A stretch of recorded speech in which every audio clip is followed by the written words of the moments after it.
और forest area है तो बच्चों के लिए सुरक्षा का कैसे रहता है? होता है, दुर्घटना होता है। अभी जानवर आएंगे तो ये हो जाता है, ऐसा है। दोनों सिम है मेरे पास, जियो की भी एयरटेल की भी। नेटवर्क बिल्कुल नहीं आता है गांव में। फिर अगर मान लीजिए कॉल करना होता है कभी कोई बहुत जरूरी, तो कहाँ जाना पड़ता है? इधर से 5 किलोमीटर जाना पड़ता है आगे। तो यहाँ से 5 किलोमीटर दूर पैदल पैदल जाते हैं तब फ़ोन चलाते हैं। हाँ, दूर जाना पड़ता है। अच्छा, और बाकी बिजली नहीं है घर में तो फिर गर्मियों में कैसे दिक्कत आती है? हाँ, दिक्कत आती है तो हम दिया चलाते ऑफिस अधिकारी बनने की? अधिकारी, क्यों? क्योंकि यहाँ डेवलपमेंट करनी है ज़्यादातर। इस समय जो आप स्क्रीन पर बहुत ही सुंदर सा नज़ारा देख रहे हैं, काफ़ी आपको प्यारा लग रहा होगा। नदी है, बोट हैं और आसपास काफ़ी हरियाली है, लेकिन जो यहाँ के आसपास के गांव में रहने वाले लोग हैं उनके लिए ये नज़ारा उतना प्यारा नहीं है, उतना सुंदर नहीं है। उसका कारण ये है, नज़ारा ज़रूर सुंदर हो सकता है लेकिन उनके लिए ये सारी चीज़ें जितना हम लोगों के लिए फैसिनेटिंग लगती है ना, उनके लिए नहीं है, क्योंकि वो बहुत असुविधाओं में ज़िंदगी जी रहे हैं। हुआ ये है कि ये कोयना डैम जो है महाराष्ट्र का एक बड़ा डैम है, 1962 में ये बना था। तो उसके बैक वाटर में करीब 105 गांव आते हैं। उन 105 गांव में से एक ये मुनावले गांव भी है। अब यहाँ पर लगभग 1000 लोगों की आबादी अभी भी है, 1000 लोग गांव में अभी भी रहते हैं। हुआ ये था कि जब ये डैम बना था तो उसके कुछ समय बाद पुनर्विस्थापन हुआ। डैम बनता है या कोई भी, तो जो बैक वाटर में गांव आते हैं, प्रभावित गांव होते हैं, तो उनको दूसरी जगहों पर गांव के लोगों को विस्थापित किया जाता है। यहाँ पर भी विस्थापन हुआ, लेकिन गांव के लोगों से हम बात करेंगे। उन्होंने हमें कैमरा शुरू होने से पहले बताया था, ये वीडियो शुरू होने से पहले, कि कुछ लोगों का तो विस्थापन हो गया और उसके बाद बोला गया कि अब विस्थापन नहीं हो पाएगा, क्योंकि जहाँ पर दूसरी जगहों पर विस्थापन हो रहा है वहाँ जगह हो गई है फुल। मतलब अभी भी कई लोग हैं जिनका पुनर्विस्थापन नहीं हो पाया। अब इन लोगों के लिए समस्या ये है कि गांव में अगर स्वास्थ्य केंद्र है तो वो बहुत छोटा स्वास्थ्य केंद्र है, सामुदायिक स्वास्थ्य केंद्र, और जो स्कूल है वो है 7वीं कक्षा तक। बच्चों को पढ़ाई करनी है आगे की, तो उनको पैदल पैदल, प्लस ये जंगलों के बीच में गांव है तो यहाँ जंगली जानवर और बाकी सब भी समस्याएं होती हैं। इंटरनेट की कोई सुविधा नहीं है, मोबाइल फ़ोन चार्ज आपको करना हो, इंटरनेट तो फिर काफ़ी आगे की बात हो गई। तो यहाँ बिजली भी नहीं, उसके लिए भी इन लोगों को काफ़ी दूर ही जाना पड़ता है। अस्पताल, कोई भी अगर बीमार पड़ जाता है, थोड़ी सी भी ज़्यादा बीमारी है, सामुदायिक स्वास्थ्य केंद्र से अगर नहीं इलाज हो पाता है तो उनको सतारा, जो कि यहाँ से लगभग 50 किलोमीटर दूर है। हम रास्ते में आए, आपने हमारे वीडियो के शुरुआत में देखा होगा कि हम लोग किस किस तरीके से, हम खुद ही, हमें आने में काफ़ी परेशानी हुई। खैर, लोगों से चलते हैं, बात करते हैं इस बारे में, उनकी समस्याओं को जानते हैं। यहाँ पर गाँव के सरपंच भी हमारे साथ हैं। आपका क्या नाम है? नीलेश भोसले बोल के मेरा नाम है। नीलेश भोसले जी। तो नीलेश भोसले जी, आपके गांव का जब ये डैम बना उस समय पुनर्स्थापन हुआ था? उस टाइम पे नहीं, उसके बाद में हुआ, लेकिन हमारा पुनर्वसन कराड़ तालुके में कालेगांव करके गांव है, उधर हुआ था। उधर आधे लोग गए, उधर बैठे, उधर रह गए, और निम्न आधे लोग इधर ही ऊपर जगह था उधर बैठे। गांव में ज़्यादातर लोग काम क्या करते हैं? अभी खेती का पहले काम करते थे। अभी अभयारण्य हुआ, इसकी वजह से अभी प्राणी ज़्यादा है तो खेती का भी काम नहीं हो रहा है। अभी वो प्राणी लोग सब खा रहे हैं। अभी बोटिंग का इधर व्यवसाय चालू है हमारा, इधर वो पर्यटन का ही चालू है अभी। कितने लोग हैं गांव में करीब? गांव में अभी 1200 तो लोग हैं गांव में। बाकी के आधे लोग तो बॉम्बे पुणे उधर गए हैं अभी। काम करने के लिए उधर तो गए हैं। काम करने के लिए उधर गए। और जो गांव में स्कूल है या सामुदायिक स्वास्थ्य केंद्र? स्कूल है, 7वीं तक पढ़ाई का स्कूल है। उसके बाद तो अंधारी गांव बोल के इधर ऊपर ही हमारे 5 किलोमीटर जाके उधर पढ़ाई करना पड़ता है। उसके बाद में आगे का पढ़ाई हो तो सातारा जाके करना पड़ता है, ऐसा है। अच्छा, 5 किलोमीटर दूर फिर जाते कैसे? जाने चल के ही जाना पड़ता है। अभी गाड़ी का इधर बस नहीं आते, कुछ नहीं आते, ऐसा है। और फॉरेस्ट एरिया है तो बच्चों के लिए सुरक्षा का कैसा रहता है? अभी है, जंगली जानवर आते हैं? जानवर आते हैं, लेकिन अभी क्या वो सब होता है, दुर्घटना होता है। अभी जानवर आएंगे तो ये हो जाता है, ऐसा है। दुर्घटना हो जाता है। तो आप लोगों ने जो अपने पुनर्स्थापन के लिए, जो लोग गांव में बचे हुए हैं, चूँकि आप सरपंच हैं, तो आपने लोगों के पुनर्स्थापन की कोशिश की है, जो बचे हुए लोग हैं यहाँ पर गाँव में? अभी पुनर्वसन का तो हमारा जगह इधर का वो जब धरण हुआ था उस टाइम पे जो अक्वर करना था जगह, तो क्या किया, जो जितना पानी को लगता है उतना ही करना चाहिए था, वैसे नहीं किया। ऊपर का भी हमारा जो जगह था, ऊपर से पानी का अक्वर की ऊपर का जगह था, वो भी अक्वर किया। तो अभी वो शासन के ही नाम पे है। तो इधर का जो जगह है वो आधा जगह ऊपर का जो रह गया ना 65 के लेवल के ऊपर का, तो उस टाइम पे कलेक्टर साहब ने हमारे आदेश बनाया है, वो सब किया है, लेकिन वो 7/12 नहीं बना है, ऐसे ही रहेगा। आदेश किया है, 7/12 नहीं हो गया है।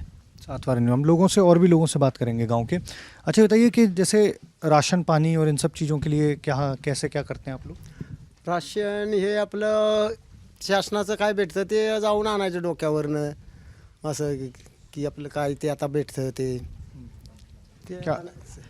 ते आणायचं आपल्या डोक्यावर जाऊन काय थोडं भेटतं ते. क्या बता रहे हैं? वो रेशनिंग का जो मिलता है जिधर, वो गाड़ी नहीं मिलता है, इसलिए सर के ऊपर से लाना पड़ता है, अभी पैदल लाना पड़ता है। कहाँ, 17 से? 17 से नहीं, इधर ही अंधारी गांव बोल के है, उधर मिलता है अभी। कितना दूर है वो गाँव? वो 5 किलोमीटर है। 5 मिनट दूर। मैं भाई साहब से बात करूंगा, भाई साहब हिंदी में बात भी कर रहे हैं। तो अच्छा ये बताइए कि सबसे पहले तो पुनर्स्थापन से जैसे वो बता रहे हैं कि वहाँ लोगों का हुआ है, लेकिन कुछ लोग अभी भी यहाँ पर गाँव में बचे हुए हैं। क्या है, जो गया वो गया, जो बचा हुआ वो बचा, क्योंकि उन लोग का पहले से यहाँ पे ज़मीन था। अभी शासन ने क्या किया कि भाई, अभी सरपंच ने अभी बोला वैसा जो बचा हुआ है वही ज़मीन हमारे ही था, लेकिन अभी उसका नाम वो अपना वो कलेक्टर साहब का है ना, तो हम लोग को कैसा देगा? हमारा प्रोसेस चालू है, बाकी हमारा इतना यही समस्या इतनी सबसे बड़ी है। अच्छा, खाने पीने की व्यवस्था कैसे क्या करते हैं आप लोग? खाने पीने की व्यवस्था क्या, हमारा शेती है, लेकिन वो जंगली जानवर है, कुछ नहीं ये करता है, सब पूरा सत्यानाश होता है। हम लोग रास्ते में आके देख रहे थे, कहीं छोटे छोटे चावल के खेत भी थे, बहुत छोटे छोटे। एकदम छोटा छोटा है, मतलब कोई कोई आदमी का छोटा है, लेकिन ऐसा कि इतना ज़्यादा नहीं, थोड़ा बहुत थोड़ा बहुत। अच्छा एक चीज़ बताइए, जैसे हम लोग अभी आ रहे थे तो रास्ता बहुत मतलब कच्चा रास्ता है ना? हाँ, बहुत कच्चा। बहुत कच्चा रास्ता है, और यहाँ से 17 लगभग 50 किलोमीटर दूर है, बल्कि थोड़ा ज़्यादा ही है ना?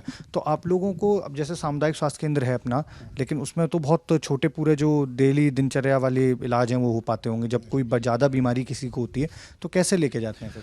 क्या है, देखो इससे पहला रास्ता बहुत खराब था। अभी हमारा जो आमदार है शिवेंद्र बाबा, उसने हमारा ये रास्ता अभी 2 साल पहले ही किया है। नहीं तो हम लोग पहले क्या करता था कि गाड़ी बीड़ी का साधन नहीं था, तो ऐसा उठा के ऊपर लेके जाने का, फिर जो बस आता है ST बामनोली, उसको उसमें डाल के 17 लेके जाने का बहुत हाल था। अभी थोड़ा रास्ता ये हुआ इसके लिए, इसलिए गाड़ी बीड़ी आता है इधर, नहीं तो पहला बहुत बुरा हालत था, पहले और भी ज़्यादा खराब वाले। बहुत। अच्छा एक चीज़ बताइए, गाँव में गाड़ी भी है क्या अपने पास, किसी के पास? नहीं, छोटा मोटा गाड़ी है, ऐसा एक क्रूज़र है, वो डेली सुबह जाता है, शाम को आता है। घाट सिस्टम में इसलिए बड़ा गाड़ी नहीं आता है, लेकिन छोटा बहुत गाड़ी आता है। हाँ, तो बीमारी हारी में हम लोग उसी का इस्तेमाल करते हैं। इसको उसी का इस्तेमाल करता है। नहीं तो फिर ऐसा ज़्यादा हुए तो 108 पे फ़ोन लगाता है और एम्बुलेंस मंगाता है, आ जाती है एम्बुलेंस आ जाती है। समय से? हाँ जी, अच्छा, तो इस इलाज के लिए आप लोगों को भी पूरा पूरा लेके जाता है। 17 पुणे बॉम्बे जाना है, उधर जाता है।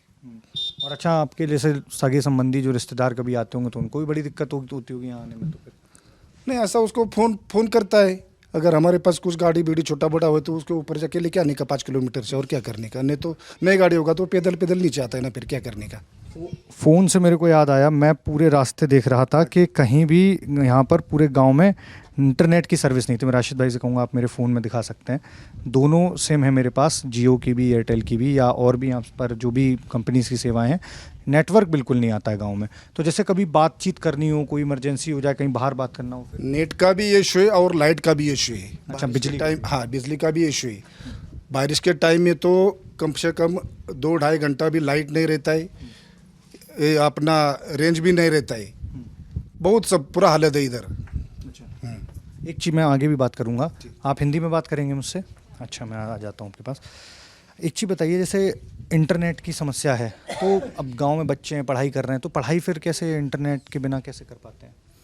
इधर क्या है मतलब पूरा ये भाग है ना, पूरा वो दुर्गम है पूरा। तो इधर जितने बचते मतलब उधर निर्वाह करने के लिए, इतने ही लोग इधर है। पढ़ाई भी 7th क्लास तक है, और इंटरनेट का ऐसा कुछ नहीं, पूरा सब मराठी मीडियम में पढ़ाया जाता है। उस मतलब ऐसा आगे जाके मतलब हाई क्लास करके ऐसा कुछ नहीं, सीधा साधा पढ़ाई रहता है इधर। मतलब अतिशय दुर्गम, इसके वजह से हमारे गांव के बच्चे इतना अच्छा सीख नहीं पाते जैसे शहर के बच्चे सीखते। तो इंटरनेट और लाइट नेटवर्क भी सादा फ़ोन करने के लिए भी नहीं रहते, मतलब बहुत दुर्गम था। अभी एक 5 साल में थोड़ा सा डेवलप हो गया है। अच्छा एक चीज़ बताइए, इंटरनेट की और फिर अगर मान लीजिए कॉल करना होता है कभी कोई बहुत ज़रूरी, तो कहाँ जाना पड़ता है आपको? इधर से 5 किलोमीटर जाना पड़ता है आगे। कहाँ पर? वो मुनावली स्टॉप है हमारा, उधर अंदर गाँव है, उधर जाना पड़ता है। इमरजेंसी रहेगा तो उधर जाके कॉल कर रहे हैं। तो वहाँ नेटवर्क आता है। हाँ, मुझे एक बच्चा दिखाई दे रहा है, मैं बच्चे से बात करूँगा। आप हिंदी बोल लेते हैं थोड़ा थोड़ा? अच्छा, ये जैसे बता रहे थे कि इंटरनेट नहीं है, तो अच्छा पहले बताओ कि स्कूल जाते हो? जाता हूँ। कौन सी कक्षा में हो? 10वीं कक्षा में हूँ। 10वीं कक्षा में हो? हाँ। यहाँ तो अपना जो मुनावले में स्कूल है वो तो 7वीं कक्षा तक है। हाँ, मैं मुनावले गाँव के नहीं हूँ, मैं वागई गाँव का हूँ। मेरा गाँव इधर से आगे, मैं सातारा में पढ़ाई के लिए जाता हूँ। अच्छा, वहाँ से कितना पड़ता है सतारा दूर? यहाँ से 40 किलोमीटर है। तो कैसे डेली जाते हो? नहीं, मैं उधर रहता हूँ मेरे मामी के पास, और हफ्ते में एक बार आता हूँ, ऐसे करता हूँ। हफ्ते में एक बार अपने घर आते हैं? हाँ। तो मामी का घर है वहाँ इसलिए रहते हैं। अच्छा, तो जो गांव के और बच्चे हैं उनके लिए कैसे फिर पढ़ाई हो पाती है? मेरा भाई है इधर मुनावे में ही, वो स्कूल में यहाँ आते, गाड़ी पे छोड़ते पापा, नहीं तो चलते आते। अच्छा, कितने क्लास में है वो? वो 5वीं कक्षा में। अच्छा, तो वो ये मुनावले गांव में जो 7वीं तक का स्कूल है, हाँ। कितने टीचर हैं यहाँ पर? ठीक। टीचर है। आप भी यहीं पढ़े होगे 7वीं तक तो? नहीं, मैं पहले ही सातारा गया था। अच्छा, भाई पढ़ता है, तो भाई की पढ़ाई यहाँ कैसी चल रही है? ठीक ठाक है, थोड़ा मराठी मीडियम का है, थोड़ा इंग्लिश वगैरह ज़्यादा नहीं आती उसको। अंग्रेजी वगैरह ज़्यादा नहीं आती, तो इसीलिए आपको शुरुआत से ही सतारा भेज दिया गया है? हाँ।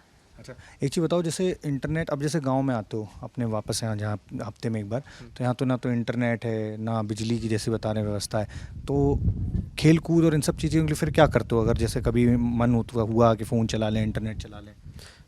ऐसा मन गाँव को नहीं करता मेरा का, क्योंकि वहाँ बच्चे होते हैं तो हम खेलने जाते ज़्यादातर, और मोबाइल चलाने का हो तो जहाँ नेटवर्क आता है वहाँ जाना पड़ता है। अच्छा, नहीं अगर जैसे बाहर तो खेल कूद बहुत अच्छी चीज़ है, हमें करना भी चाहिए, पर मान लीजिए कभी कोई पढ़ाई की चीज़ देखनी है, कोई वीडियो देखना हुआ या फिर पढ़ाई से संबंधित कुछ भी मोबाइल में करना हुआ, तो फिर आप तो चलिए सतारा में रहते हैं, लेकिन जो और गांव के बच्चे हैं वो यहाँ पर कैसे करते हैं? वहाँ जहाँ नेटवर्क आता है वहाँ जाना पड़ता है। वहाँ जाना पड़ता है? हाँ। तो वो यहाँ से 5 किलोमीटर दूर पैदल जाते हैं तब फ़ोन चलाते हैं? हाँ, दूर जाना पड़ता है सब उधर जाके। हाँ, सब लोग। अच्छा, और बाकी बिजली नहीं है घर में, तो फिर गर्मियों में क्या दिक्कत आती होगी? हाँ, दिक्कत आती है तो हम दिया चलाते। नहीं, वो लाइट के लिए दिए जाते हैं, वो पंखे हाथ से? पंखे नहीं, पंखे चलाते ही नहीं। ऐसी गर्मी में? हाँ, गर्मी में तो लाइट नहीं है तो क्या करेंगे। अच्छा, तो लोगों के लिए गर्मी वाली भी एक समस्या रहेगी। हाँ। अच्छा, तो तुम यहाँ हर हफ्ते आके फिर क्या करते हो? यहाँ हमारी बोट है, इसलिए बैठा हूँ जब।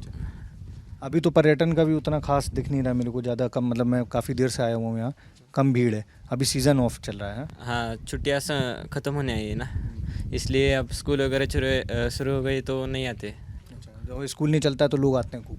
हाँ, छुट्टियाँ मनाने के लिए, घूमने के लिए आते तो आते इधर। तो तुम हर हफ्ते पापा का हाथ बटाने के लिए जब हाँ, कभी स्कूल आता स्कूल की छुट्टी होती तो आ जाते हो? हो। मतलब शनिवार और रविवार? हाँ, शनिवार रविवार आता हूँ। शनिवार रविवार आते हो? हाँ, गाँव में मज़ा आता है? आता है। और जो गांव में और बाकी के जो भाई है वो भाई बताता है कैसा, उसको कैसा लगता है गांव में? उसको भी हमारे गांव के बच्चे भी ज़्यादातर मुंबई पुणे को गए सीखने के लिए, उनकी फैमिली वो आए, थोड़े बार बच्चे उनके साथ खेल लेते हैं वो। अच्छा, अच्छे से बात करते होगे आपस में, तो सब लोग क्या बनना चाहते हो गांव में, तुम और बाकी के लोग, बाकी के बच्चे क्या करना चाहते हो आगे? आगे पढ़ाई ख़त्म करके हम अपना काम देखना है आगे का। क्या बनने की इच्छा है तुम्हारी? ऐसा ऑफिसर अधिकारी बनने की? अधिकारी बनने क्यों? की इच्छा है। क्योंकि यहाँ डेवलपमेंट करनी है ज़्यादातर। अपने गांव का डेवलपमेंट? हाँ, अपने गांव का डेवलपमेंट करना है अधिकारी बन के? हाँ।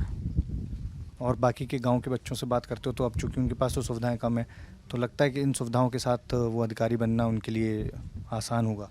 आसान नहीं है, कठिन तो है, पर उनके हालात ऐसे दूर दूर तक मराठी मीडियम की पढ़ाई है, और आगे जाके उनके बस का होगा तो कर लेंगे। तो तुमको लगता है कि तुम तैयारी कर रहे हो, मेहनत कर रहे हो, कर ले जाओगे? गुड, शाबाश, इसी तरीके से तैयारी करते रहना है ना।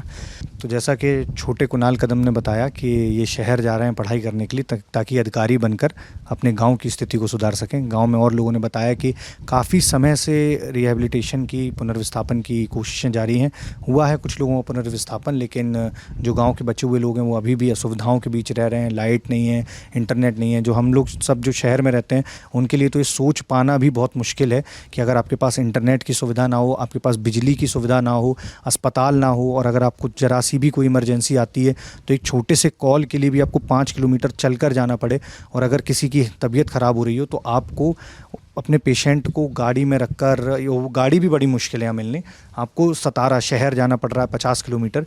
कितना मुश्किल ज़िंदगी होती है। खैर, हमारे वीडियो में आप हमारे साथ बने रहिए। लल्लन टॉप की चुनाव यात्रा जारी है और गांव के लोगों की वीडियो हम इसीलिए आपको दिखाते हैं ताकि पता चले कि किस तरीके की स्थिति में लोग रह रहे हैं और उनकी भी कुछ मदद हो सके। फ़िलहाल हम मुनावले गांव में थे, आगे हम सतारा में और भी गाँव में जाएंगे, लोगों की स्थिति को जानेंगे। हमारे साथ बने रहिए। कैमरे के पीछे मेरे साथी हैं राशिद, मेरा नाम है उदय भटनागर, आप देख रहे हैं दी लल्लन टॉप।